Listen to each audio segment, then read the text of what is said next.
Mystère du vitrail. Avant-propos et remerciements. Avant de prendre connaissance de cette histoire, l'auteur que je suis souhaite remercier plusieurs personnes, sans qui ce récit ne serait pas ce qu'il est. D'ailleurs, il ne serait certainement jamais parvenu jusqu'à nous. Est-ce le fruit du hasard, une magie d'un autre temps qui œuvre en cachette? Je l'ignore encore. Si sortilège il y a, alors c'est qu'un mage a pris fait et cause d'un projet contemporain. Projet d'intelligence artificielle au service des touristes, pour mettre en valeur l'édifice qui domine la ville de Chartres.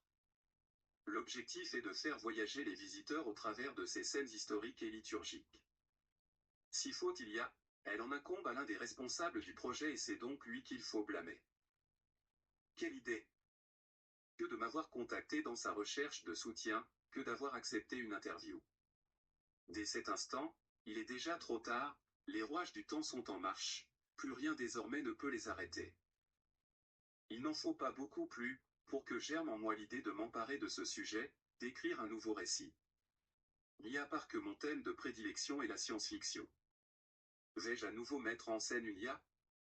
Dans mes recherches, un fait marquant vient à ma connaissance. Nous sommes en l'an 2024 et 1000 ans nous séparent de la pose des fondations de la cathédrale de Chartres. Le voyage dans le temps est un thème déjà abordé, je dois donc innover, trouver comment lier mon récit et mes personnages au Moyen-Âge, avec pour décor la construction de cette grande dame de pierre. J'en reviens alors à mon entretien virtuel concernant le vitrail. L'évocation de sa portée internationale et ma méconnaissance en la matière m'encouragent à visiter le site web du musée. Pour preuve que la vie est étrange, c'est l'exposition d'un vitrailliste du pays du matin calme, venu exposer à Chartres, qui est mise en valeur sur le site. Mon imagination s'en trouve titillée, je vois dans cette présence, un nouveau témoignage de l'amitié qui lie la France et la Corée du Sud. Simultanéité temporelle, destinée au sort jeté? À moins que ce ne soit les trois à la fois, qui s'acharnent insidieusement à provoquer ma soif d'écrire. Toujours est-il que je me sens obligé, comme pris au piège. La trame de l'histoire tisse sa toile, projette son fil d'Ariane entre Chartres et Séoul, entre Moyen-Âge et époque actuelle. Pour plonger dans l'histoire de la cathédrale, le voyage dans le temps se fera à travers le vitrail.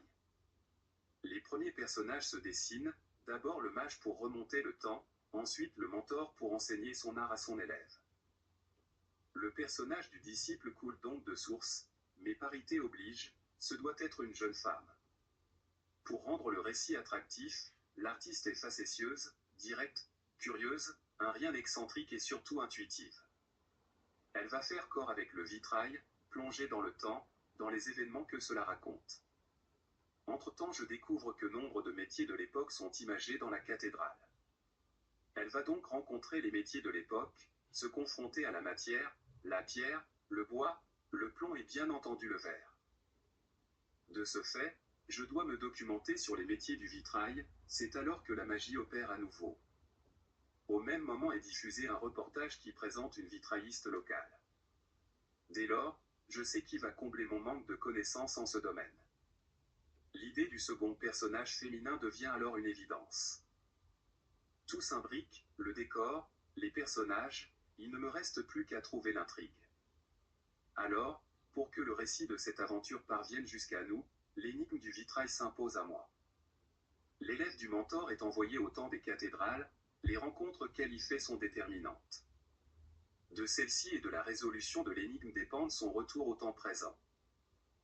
Vous qui réalisez cette plongée dans le Moyen-Âge, imprégnez-vous de l'histoire de ce beau pays qu'est la France. Sachez donc, que cela ne peut se faire sans l'usage d'un langage quelque peu imagé. Langage agrémenté de termes usuels de l'époque. Il en va de même concernant le pays du matin calme, avec l'usage de quelques mots familiers comme Eoma pour maman, ou encore Appa pour papa. Sachez aussi que les termes anciens sont explicités dans le récit et que vous trouverez un lexique à la suite de l'épilogue de cette aventure historique. Remerciements à Jean Touchard, pour m'avoir apporté ce sujet sur un plateau virtuel, ainsi qu'aux deux vitraillistes Kim Anjoun, et Elodie Vuillemard, pour leur savoir et leur art qui ont aidé à l'élaboration de cette fiction. L'auteur. La suite de cette histoire ne saurait tarder. À suivre.